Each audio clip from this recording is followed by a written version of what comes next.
오늘 와서 도우라 라는 제목으로 하나님의 말씀을 전가하겠습니다. 본문은 바울의 2차 전도 여행에 대한 말씀입니다. 바울의 2차 전도 여행을 시작부터 난관을 겪게 됩니다. 바울과 바나바가 다툼으로 말미암아 팀이 두 개로 쪼개졌기 때문입니다. 그런데 지난번에 나누었듯이 이와 같은 분쟁으로 말미암아 팀이 두 개가 되었으니까 더 많은 사역을 할 수 있게 되었습니다. 원래 2차 전도여행의 목적은 무엇이죠? 1차 전도여행지를 방문해서 말씀을 전하는 것이었는데 팀이 두 개가 되다 보니 여유가 생기게 되었어요. 그래서 우리가 지금까지 가보지 못한 도시들, 그런 땅에도 가서 복음을 전해서 교회를 세우려고 한 것입니다. 바울은 원래 어디로 가려고 했습니까? 아시아, 동쪽으로 가려고 했습니다. 그런데 선교 역사를 보면 물론 복음이 동쪽으로 가는 것도 있습니다. 그런데 복음이 동쪽으로 가는 것은 일반적으로 정통 기독교가 아니고 기독교에서 좀 갈라진 쪽이 보통은 동쪽으로 갔습니다. 이단에 가까운 혹은 이단이 그쪽으로 가고 주로 서쪽은 정통 기독교가 서쪽으로 가게 되었습니다. 바울은 동쪽으로 가려고 했는데 하나님께서 서쪽으로 인도하셨어요. 어디로요? 바다 건너 유럽으로 인도하셨습니다. 동쪽으로 가려고 하니까 성령께서 계속해서 길을 막으시는 것입니다. 성경에 보니까 성령께서 허락하지 않았다라고 이야기를 합니다. 그래서 막으셔서 서쪽으로 인도하신 거예요.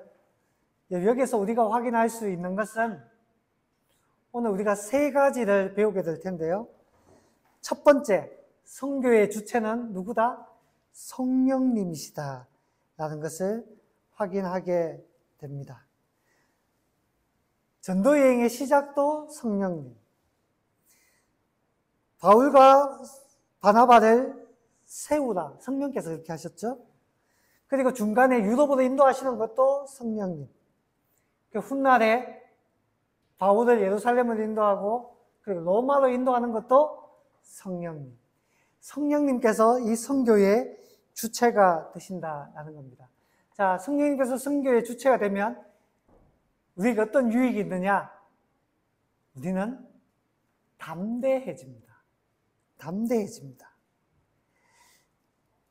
여러분, 지난번에 제 칼럼에 쓴 적이 있는데요. 서포터라는 제목의 칼럼을 쓴 적이 있습니다. 이 서포터라는 사람이 어떤 사람인가 하면 체조 선수들이 연습을 할 때 고난도 기술을 배울 때 다치지 않도록 받쳐주는 사람이에요. 철봉, 평균대 이런 데 옆에서 있는 능숙한 코치들이 이런 일들을 하는 것 같아요. 머리가 먼저 떨어지면 큰일 나니까 머리가 떨어지지 않도록 받쳐주고 허리가 다치지 않도록 받쳐주고 이런 받쳐주는 서포터들이 있으니까 선수들이 어떻게 해요? 나는 안전하다 이런 마음이 드니까 마음껏 어려운 연기, 위험한 연기들을 할 수가 있는 겁니다. 그러다 보니까 기술들이 급속도로 발전하게 되는 것이죠. 사실 축구 선진국들도 보면 전반적으로 유소년들부터 시작해서 좋은 잘 가꾸어진 운동장 같은 데서 운동을 하는 경우가 많습니다. 저는 어렸을 때 축구 같은 걸 해보는데 우리 어렸을 때는 축구장 환경이 별로 좋지 못했어요. 잔디밭 이런 거는 꿈도 꿀 수 없었습니다. 그냥 운동장인데 돌뿌리들이 이렇게 많은 운동장이었어요. 그런 돌뿌리가 많은 운동장에서는 슬라이딩 이런 거를 시도할 수가 없습니다. 넘어질까 조심해야 돼요.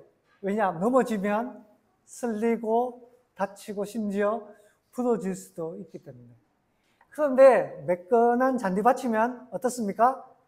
슬라이딩도 할 수 있는 거예요. 넘어지는 게 두렵지 않은 거예요. 그러다 보면 기술이 발전하게 되는 것입니다.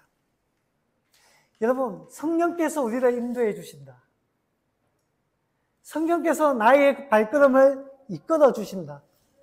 나는 실수로 잘못된 길로 갈 수 있지만 하나님께서 목자가 되셔서 바로잡아 주신다. 이런 믿음이 있으면 우리의 발걸음 하나하나가 어떻습니까? 조심스럽습니까? 아니요, 더 담대할 수 있는 거예요. 더 도전적이 될 수 있는 겁니다. 왜냐? 잘못됐다 그러면 바로잡아 주실 거니까. 나는 믿고 나아가는 것입니다. 그러면서 진보를 가져오게 됩니다. 그리고는 성장하게 되는 것입니다. 성령께서 인도하신다.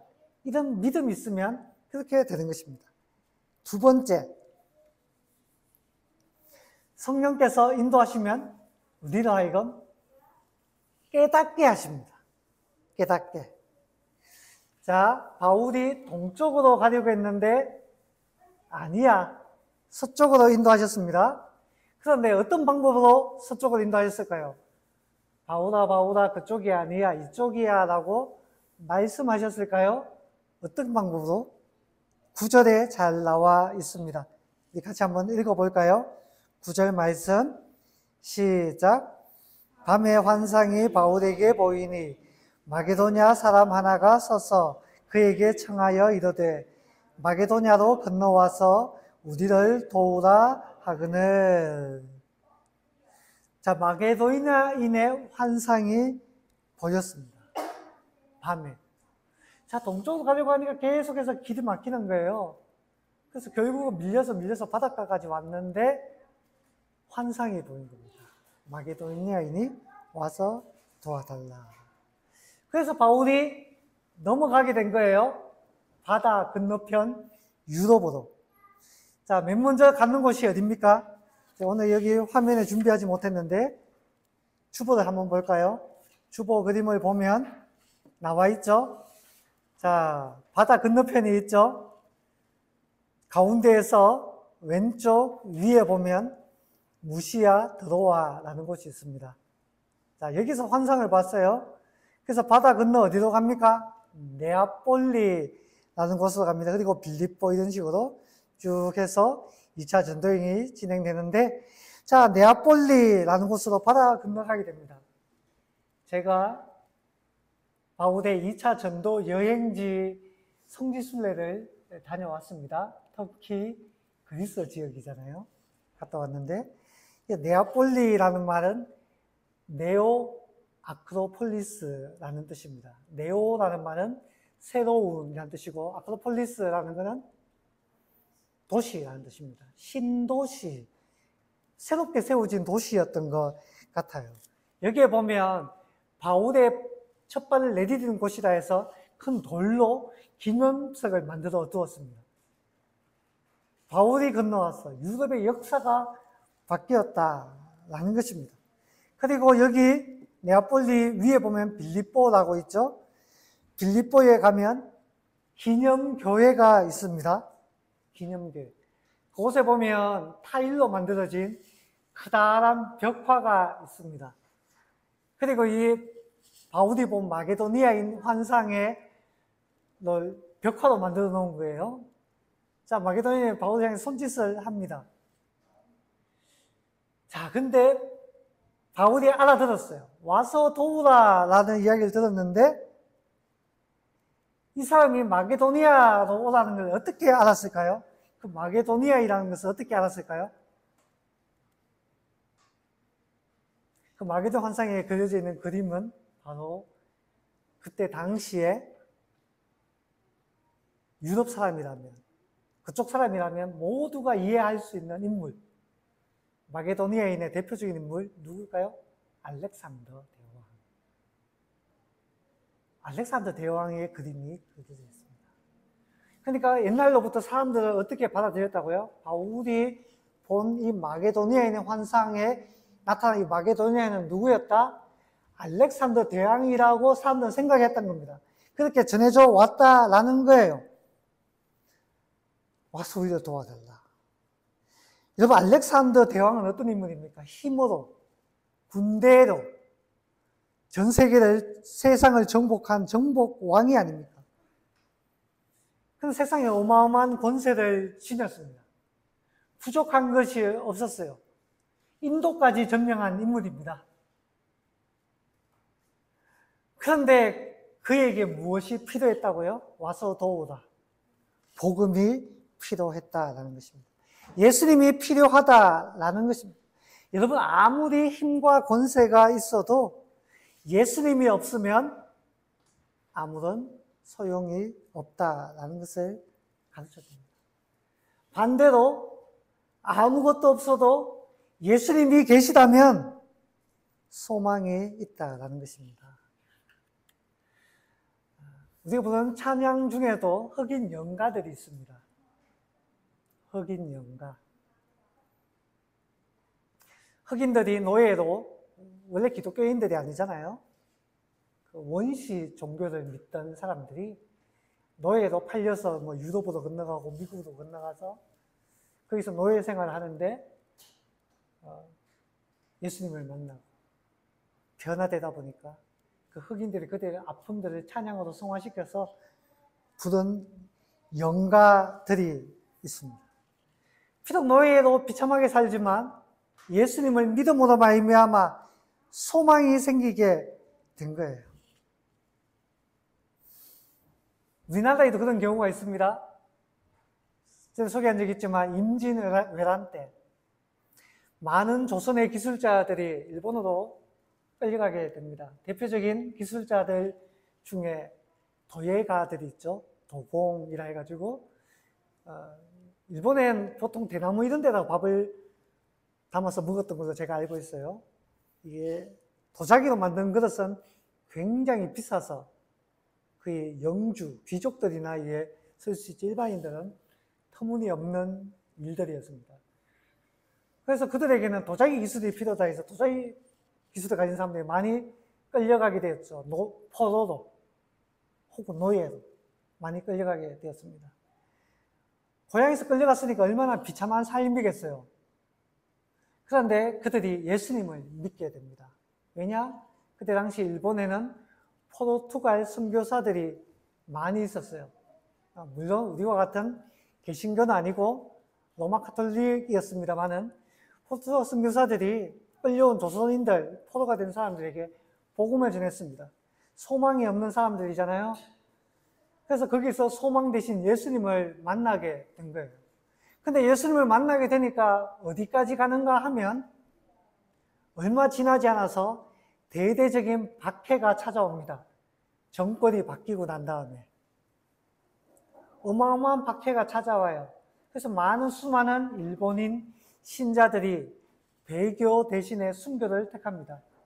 그리고 그 순교 택한 상당수 인물들이 로마 카톨릭으로 말하자면 복자라는 아주 명예로운 신앙인의 자리에 오르게 됩니다. 그런데 그 복자들 중에 어떤 사람들이 있었다고요? 조선인 그리스도인들이 있었어요. 조선인 그리스도인들. 그들은 포로로 끌려와서 예수를 믿으면서 순교의 자리까지 나아가게 된 것입니다. 왜냐? 비록 내가 포로고, 비록 고향에 돌아갈 수 없는 몸이지만 예수님이 계시면 된다는 겁니다. 천국이 나의 새로운 고향이다라는 것입니다. 심지어 죽음보다도 예수님이 더 귀하다는 것을 깨달은 거예요. 이런 복음이 가진 생명입니다. 복음이 가진 생명. 어떤 분이 인터넷에 누나의 죽음을 올렸습니다. 누나가 한 50살 정도 되어서 돌아가시게 되었어요. 그런데 이 누나는 몸무게가 채 20kg도 나가지 않습니다. 중증 뇌성마비라서 태어날 때부터 말조차도 할 수 없는, 움직이는 것은 전혀 할 수 없고요. 말조차도 할 수 없어서 정말 어떻게 알아듣나 싶을 정도의 그런 삶을 살았어요. 한평생 자리에서 누워서 지냈고 의사소통마저도 대단히 힘든 중증 뇌성마비였어요. 가끔씩 안아서 옮겨야 되는데 몸이 너무너무 약하다 보니까 엄마가 안아서 옮기다가 뼈가 부러졌어요. 뼈가 부러져서 뼈가 튀어나오잖아요. 엄마가 그게 너무 충격을 받아가지고 그다음부터는 이 누나를 안아서 옮기는 걸 대단히 두려워했다 그래요. 안 그렇겠어요? 그래서 그 일은 늘 아빠가 정말 조심스럽게 옮겨야 될 때는 그렇게 옮겼다라고 이야기를 합니다. 근데 이런 장애를 가지신 분이 그렇게 오래 사는 경우가 잘 없어요. 근데 지극정성으로 한 50살까지 살았습니다. 그런데 어떤 사람들은 이 누나와 같은 경우를 보면서 하나님은 없다라고 말하는 사람들이 참 많아요. 온라인상에. 어떻게 하나님이 계시다면 그럴 수 있느냐? 어떻게 저런 선량한 사람이 저렇게 고통을 겪도록 내버려 둘 수가 있느냐? 그 사람이 무슨 죄가 있어서 태어날 때부터 그런 중증 장애를 안고 태어나느냐? 그런 말들을 한다는 거예요. 그런데 동생이 이런 말을 남겼어요. 나는 그 말이 너무너무 싫다는 거예요. 그런 말을 하는 게. 우리 가족에게는 소망이 있습니다. 이 땅에서 누나는 자유롭지 못했지만 천국에서는 자유로울 거예요. 내 아버지에게 평생 살아가면서 소원이 단 한 가지가 있는데 천국에 가서 우리 누나를 다시 만나는 거. 그게 우리 아버지의, 우리 어머니의, 그게 저의 소원이라고. 그런 소망을 가지고 견디고 있는데 아무것도 모르는 사람들이 그런 누나를 보면서, 그런 가정 환경을 보면서 하나님은 없다라고 말한다니 그게 너무 화가 난다는 거예요. 여러분, 그분들에게는 소망이 있기 때문에 그 오랜 고난도 견뎌내는 것입니다. 그 오랜 슬픔도 이겨내는 거예요. 복음이 가진 위력입니다. 복음이 가진 위력. 복음은 힘있고 권세 있는 자들에게 필요한 것이 아니에요. 물론 그들에게도 필요하죠. 약하고 연약한 자들에도 이 복음은 필요한 것입니다. 힘있고 권세 있다고 복음이 필요 없는 게 아니에요. 그들 역시 이 복음을 필요로 하는 것입니다. 이 복음의 생명이 있기 때문에, 이 복음의 권세가 있기 때문입니다. 그래서 부르는 거예요. 와서 도우라, 도와달라. 한국 기독교에도 이와 같은 일이 있었습니다. 이수정이라는 신사 유담단이 있었습니다. 우리 조선이 이제 망할 것 같으니까 선진 문물들을 배워와야겠다. 중국에는 영선사 이런 걸 보내고, 제가 알기로 일본에는 신사 유담단을 보내고 선진 기술을 배워와라. 그때 이수정이 일본으로 갔어요. 선진 농법을 배우려고. 그런데 그곳에서 예수님을 믿게 된 것입니다. 그러면서 확신을 가지게 되었어요. 조선, 이 대한, 한국 땅에 필요한 것은 무엇이다? 농업도 필요하지만 예수가 필요하다. 그러면서 그가 일본에 있으면서 누가복음을 번역했습니다. 최초의 번역서 중에 하나예요. 그리고 예수가 필요한데 예수를 전할 사람이 있어야 되잖아요. 그때 당시에 조선에 한국 땅에 선교사들이 있었다? 없었다? 없었습니다. 왜냐하면 쇄국 정책 때문에 선교사들이 들어올 수 없었어요. 유명한 사건이 있잖아요. 토마스 선교사가 대동강변에서 그 쇄국 정책으로 말미암아 순교를 당하잖아요. 들어올 수가 없었습니다. 그런데 이제 문이 열렸어요. 왜냐? 영순사로도 가고 신사유담단으로 가고 정권이 바뀌었거든. 문이 열렸지만 아무런 선교사들도 따지고 못 들어올 생각을 못하고 있는 겁니다. 그러니까 이수정이 편지를 써서 보냈어요. 미국에. 우리에게 예수가 필요합니다. 우리에게 복음이 필요합니다. 복음을 전할 자들을 보내어 주십시오. 그때 미국 사람들이 이렇게 반응합니다. 이것은 조선에서 온 마게도니아인의 편지다. 조선의 마게도니아의 편지다. 그리고 이수정이 꿈을 꾸게 됩니다. 두 사람의 상인이 보따리에서 보따리 푸는데 성경이 있는 거예요. 그 두 사람이 누굽니까? 언더우드와 아펜젤러가 미국 땅에서 건너와서 한국에 복음을 전하기 시작한 것입니다. 마게도니아인의 편지. 자, 그런데 여기서 우리가 주목해야 할 것은 하나님의 뜻입니다. 하나님은 드로아에서 바울에게 환상을 보이셨습니다. 그런데 환상을 보이시기 이전에 바울은 아시아에서 여러 번 길이 막혔어요. 저는 바울이 길이 막힐 때마다 얼마나 힘들었을까라는 생각을 해보게 되었습니다. 여러분, 자동차로 가다가도 길이 막히면 힘들어요.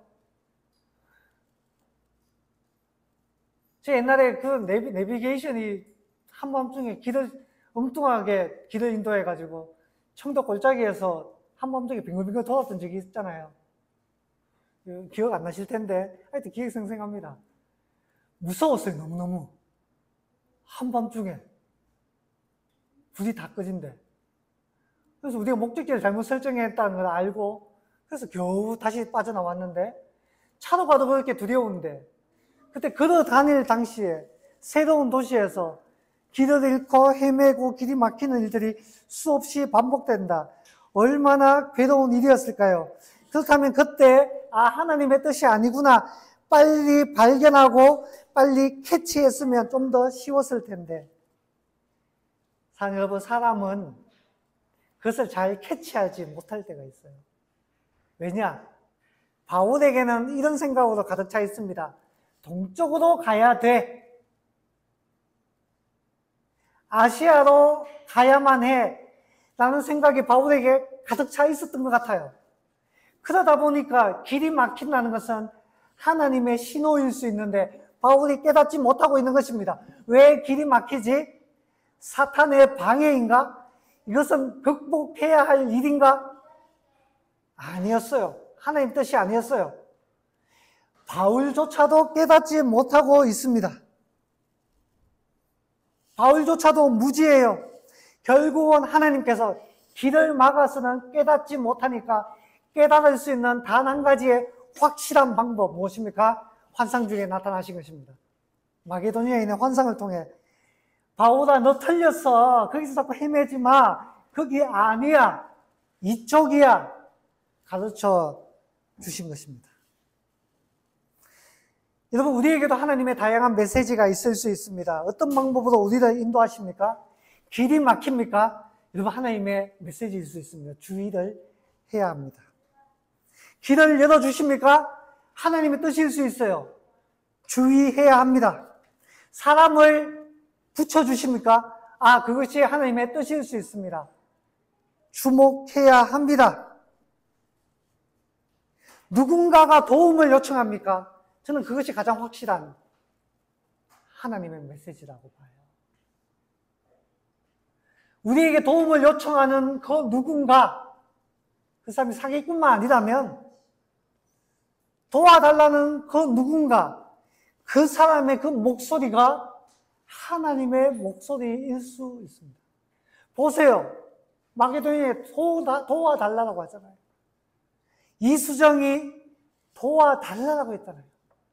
거기에 응답하자 복음의 위대한 역사들이 일어나잖아요.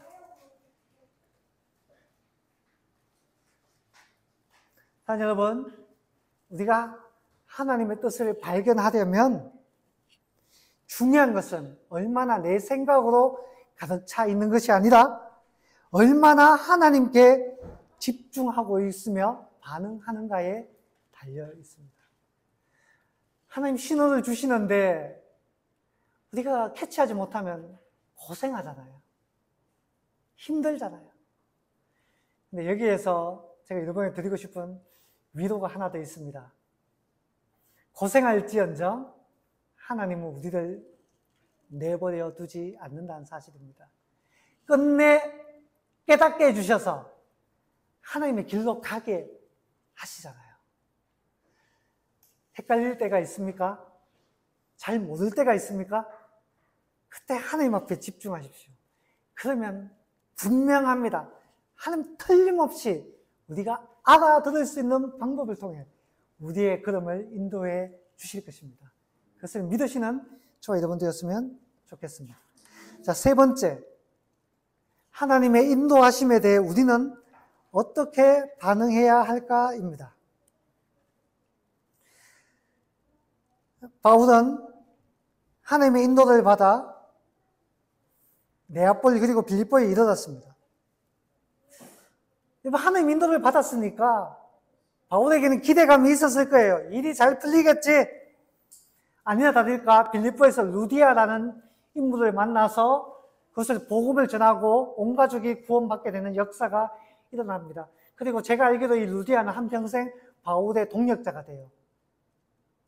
사업하는 여성이라 가지고 바울을 후원했던 그런 훌륭한 여성으로 이렇게 남아 있습니다. 자, 일이 잘 풀리는 것 같아요.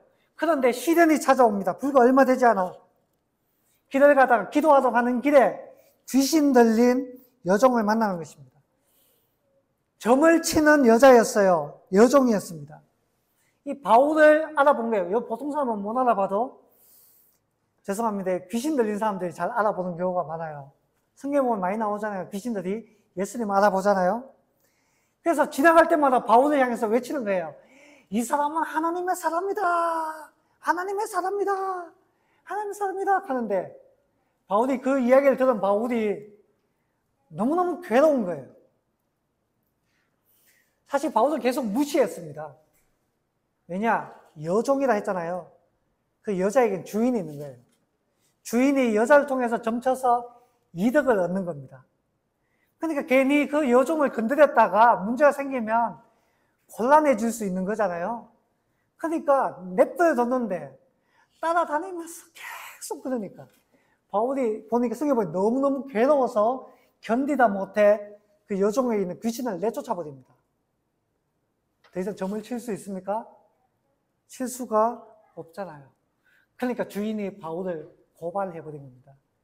이 바울 때문에 우리 사업이 망하게 되었다. 그래서 감옥에 갇히게 되는데 매를 많이 맞고 성경에 보니까 매를 많이 맞고 깊은 감옥에 착고가 채워져서 갇히게 되었다라고 성경이 말하고 있습니다. 바울이 뭘 그리 잘못했나요? 귀신에게서 자유롭게 해준 거잖아요. 그리고 귀신을 떠나갔다는 이런 건 어떻게 물리적으로 증명할 수 있는 것들도 아니에요. 바울은 분쟁에 휩쓸리지 않으려고 무시하고 피했는데 계속 덤벼드니까 받아친 것밖에 없잖아요. 그런데 억울하게 갇혔어요. 매도 맞고 깊은 감옥 묶였어. 바울도 사람인지라 이런 생각이 들지 않았겠어요? 저 같으면 그런 생각이 들었을 것 같아요. 하나님의 인도를 받아 바다 건너 이곳까지 왔는데 하나님이 여기로 가라면서요. 마게도니아인 도와달라고 불렀잖아요. 왔는데 이게 뭐예요? 저 억울해요. 저 섭섭해요. 이럴 수 있어요. 라는 마음이 들 수 있을 것 같아요. 저 같으면 그런 마음 들었을 것 같아요. 너 여기서 개척해라 라고 했는데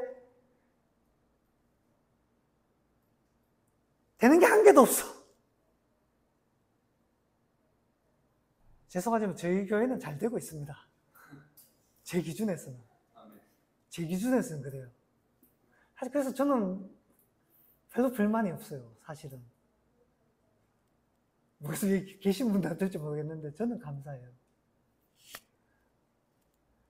그런데 뭐 되는 게 한 개도 없어. 그런 고생하시는 분들이 많거든요.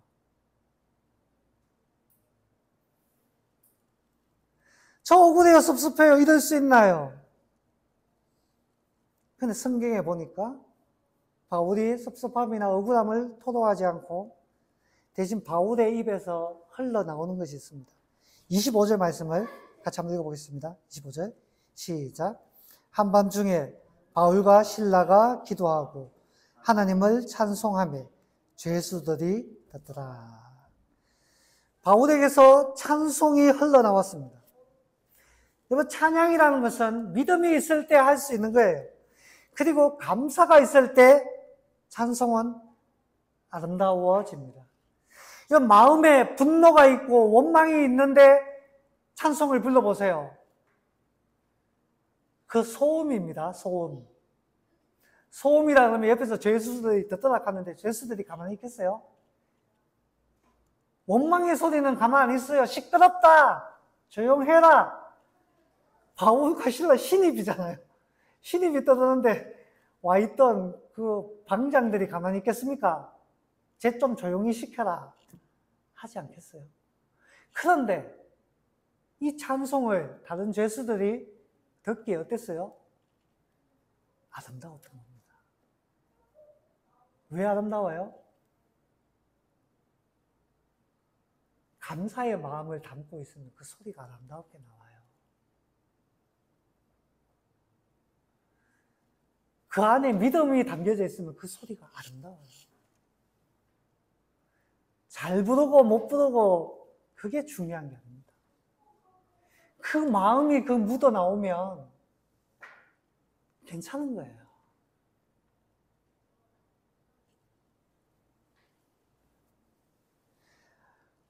바울의 이와 같은 찬송으로 인해 하나님께서 역사하시죠.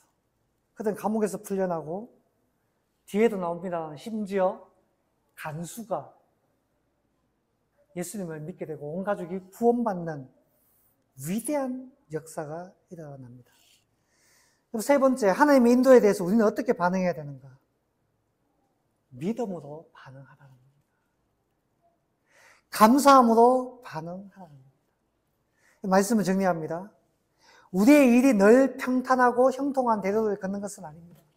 올라간다 싶으면 내려오고 길이 열린다 싶으면 막히고 푸른 초장이 펼쳐진다 싶으면 또다시 광야가 나타나고 얼마나 우리 삶이 굴곡이 심합니까? 그러나 우리는 언제 어디서든지 감사와 찬양으로 반응해야 될 줄 믿습니다. 바울의 2차 전도여행 그렇잖아요. 얼마나 굴곡이 있어요. 그러나 바울은 감사로 지금 주어진 일에 반응했습니다. 깊이 생각해 봅시다.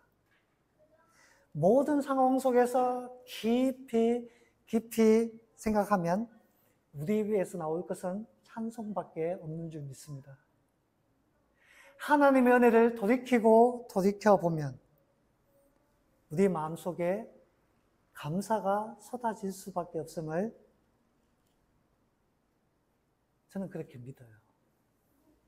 그래서 어떤 상황 속에서도 하나님 앞에 진정한 감사로 반응하는 저와 여러분 될 수 있기를 주님의 이름으로 축원합니다.